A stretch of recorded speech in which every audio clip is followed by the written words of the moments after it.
Iran America യുദ്ധഭീതിക്കിടെ കിമ്മിന്റെ വജ്രായുധം ലക്ഷ്യസ്ഥാനം ചാരമാകും. ലോകം ഭയക്കുന്നത് സംഭവിക്കാൻ പോകുന്നു എന്നതിനെ കുറിച്ചുള്ള ഞെട്ടിക്കുന്ന റിപ്പോർട്ടുകളാണ് പുറത്തുവരുന്നത്. ഈ ആയുധം ഉപയോഗിക്കുമ്പോൾ ഒരു ശക്തിക്കും ദൈവത്തിന്റെ സംരക്ഷണം പ്രതീക്ഷിക്കാൻ കഴിയില്ല. ഉത്തര കൊറിയൻ നേതാവ് കിം ജോങ് ഉൻ നടത്തിയ ഈ വാക്കുകൾ ഇന്ന് ലോകം അതീവ ഗൗരവത്തോടെ കേൾക്കുകയാണ്. കാരണം അത് വെറുമൊരു രാഷ്ട്രീയ പ്രസ്താവനയല്ല, അതൊരു രാജ്യത്തിന്റെ പുതിയ യുദ്ധശേഷിയുടെ പ്രഖ്യാപനമാണ്. ഭീമൻ ആണവശേഷിയുള്ള റോക്കറ്റ് ലോഞ്ചറുകളുടെ ഒരു ബാറ്ററി ഉത്തര കൊറിയ പുറത്തുവിട്ടതോടെ ഏഷ്യൻ മേഖലയിൽ മാത്രമല്ല ആഗോള സുരക്ഷാ ചർച്ചകളിലും വലിയ തരംഗമാണ് ഉയർന്നിരിക്കുന്നത്. പ്രത്യേകിച്ചും ഇറാൻ അമേരിക്ക സംഘർഷം വീണ്ടും അപകടകരമായ വഴിയിലേക്ക് നീങ്ങുന്ന പശ്ചാത്തലത്തിൽ ഉത്തര കൊറിയയുടെ ഈ നീക്കം ലോകത്തെ കൂടുതൽ ഉത്കണ്ഠയിലാക്കുകയാണ്. അന്താരാഷ്ട്ര മാധ്യമങ്ങൾ റിപ്പോർട്ട് ചെയ്യുന്നതനുസരിച്ച് അമേരിക്ക KN-25 എന്ന് നാമകരണം ചെയ്തിരിക്കുന്ന 600mm മൾട്ടിപ്പിൾ ലോഞ്ച് റോക്കറ്റ് സിസ്റ്റത്തിന്റെ പുതുക്കിയ പതിപ്പാണ് ഇപ്പോൾ ഉത്തര കൊറിയ ലോകത്തിന് മുന്നിൽ അവതരിപ്പിച്ചിരിക്കുന്നത്. ഈ ആയുധത്തെ ശരിക്കും അത്ഭുതകരവും ആകർഷകവുമാണ് എന്ന് വിശേഷിപ്പിക്കാം. കിം ഇത് ഒരു പ്രത്യേക ആക്രമണത്തിനും തന്ത്രപരമായ ദൗത്യം നിറവേറ്റുന്നതിനും ഉചിതമാണെന്ന് തുറന്നടിച്ചു പറഞ്ഞു.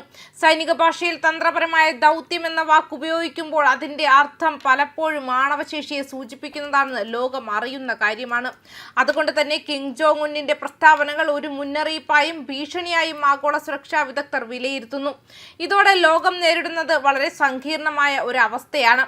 ഒരു വശത്ത് ഇറാൻ ഭൂമിക്കടിയിൽ തന്ത്രപരമായ കോട്ടകൾ നിർമ്മിച്ച് ആക്രമണങ്ങളെ വിഫലമാക്കാൻ ശ്രമിക്കുന്നു. മറുവശത്ത് ഉത്തര കൊറിയ ലോകത്തിലെ ഏറ്റവും വലിയ റോക്കറ്റ് പീരങ്കി സംവിധാനങ്ങളിൽ ഒന്നിനെ കൂടുതൽ ശക്തമാക്കി അനാച്ഛാദനം ചെയ്യുന്നു. രണ്ട് രാജ്യങ്ങളും വ്യത്യസ്ത മേഖലകളിലാണെങ്കിലും രണ്ടും നൽകുന്ന സന്ദേശം ഒരേ സ്വഭാവത്തിലുള്ളതാണ്. ഭീഷണിയിലൂടെ അടിച്ചമർത്താൻ ശ്രമിച്ചാൽ അവർ കൂടുതൽ ശക്തിയോടെ തിരിച്ചുവരും. കിം ജോങ് ഉൻ ഇതിനെ ദൈവത്തിന്റെ സംരക്ഷണം പോലും പ്രതീക്ഷിക്കാൻ കഴിയാത്ത ആയുധമെന്ന് വിശേഷിപ്പിച്ചത് വെറും വാക്കുകളുടെ കളിയല്ല, അതൊരു ഭീകരമായ ശക്തി പ്രകടനത്തിന്റെ രാഷ്ട്രീയ ഭാഷയാണ്.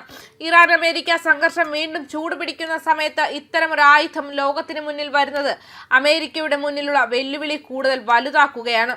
കാരണം ഒരേ സമയം രണ്ടു മേഖലകളിൽ രണ്ട് വ്യത്യസ്ത പ്രതിസന്ധികൾ, രണ്ട് വ്യത്യസ്ത ആണവശേഷിയുള്ള രാജ്യങ്ങൾ അമേരിക്കയെ നേരിടുന്ന സാഹചര്യം രൂപപ്പെടുകയാണ്. KN-25 പോലുള്ള ഭീമൻ റോക്കറ്റ് സിസ്റ്റങ്ങൾ ഉത്തര കൊറിയയുടെ സൈനിക ശേഷിയിൽ ഒരു പുതിയ അധ്യായമാണ്.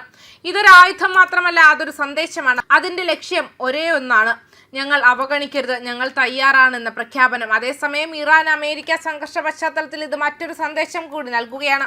ആഗോള രാഷ്ട്രീയത്തിൽ ഇനി ഒരൊറ്റ ശക്തിക്ക് മാത്രം നിർണായക നിയന്ത്രണം നിലനിർത്താൻ കഴിയില്ല. ഇനി ലോകം ഉറ്റുനോക്കുന്നത് ഒരേ ഒരു കാര്യമാണ്: ഇറാനെതിരെ അമേരിക്കയുടെ അടുത്ത നീക്കം എന്തായിരിക്കും? ജനീവ ചർച്ചകൾ വിജയിക്കുമോ അതോ സംഘർഷം വീണ്ടും ഉയരുമോ? അതിനൊപ്പം തന്നെ ഉത്തര കൊറിയയുടെ KN-25 പോലുള്ള സംവിധാനങ്ങൾ ഭാവിയിൽ കൂടുതൽ ശക്തമായ വിന്യാസത്തിലേക്ക് മാറുമോ? ഈ രണ്ട് ചോദ്യങ്ങളുടെയും ഉത്തരം വരാനിരിക്കുന്ന കാലത്ത് ലോകത്തിന്റെ സുരക്ഷാ ഭൂപടം തന്നെ മാറ്റിമറിക്കുന്ന വിധത്തിൽ നിർണായകമാകാനാണ് സാധ്യത. ന്യൂസ് ഡെസ്ക് കർമ്മ ന്യൂസ്.